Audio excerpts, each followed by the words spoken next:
সরকারি চাকরি না করেও মাসে মাসে পাবেন 1 লক্ষ টাকা পেনশন। কি বন্ধুরা, অবাক হচ্ছেন কিভাবে এই 1 লক্ষ টাকা পাবেন?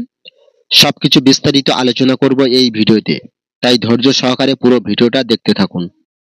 ভারতবর্ষের চাকরিজীবী হোক কিংবা যে কোনো পেশার মানুষ, সকলকেই সময়ের মধ্যে একটা পেনশন প্রকল্পে বিনিয়োগ করা উচিত।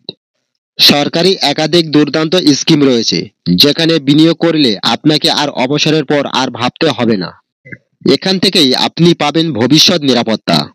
তাই মাসে 1 লক্ষ টাকা পেনশন পেতে হলে আপনাকে কিভাবে বিনিয়োগ করতে হবে তার একটা হিসাব রইল আজকের এই ভিডিওতে।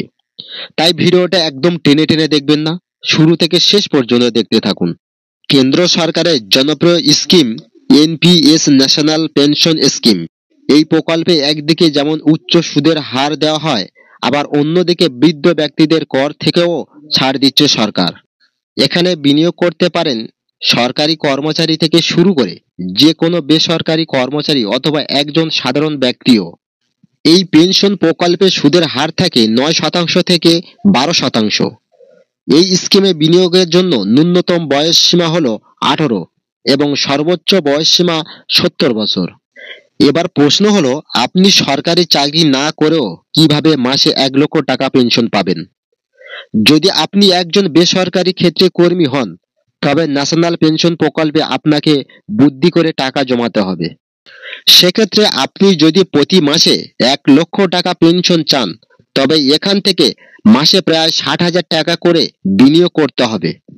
ফলে আপনার মোট বিনিয়োগ হবে 1.58 কোটি টাকা। যদি প্রতি বছর এই প্রকল্প থেকে 10% করে সুদ পান, তবে রিটার্নের পরিমাণ হবে 3.46 কোটি টাকা। আর 20 বছর পর পেনশন ফান্ডে আপনার জমাকৃত অর্থের পরিমাণ হবে 5.05 কোটি টাকা। যদি আপনি 20,000 টাকা করে বিনিয়োগ করেন, তবে প্রতি মাসে আপনার 30,000 টাকা। টাকা ম্যাচিউর হলে আপনি 60% তুলে নিতে পারেন। এছাড়া আর বাকি 40% আপনাকে রাখতে হবে।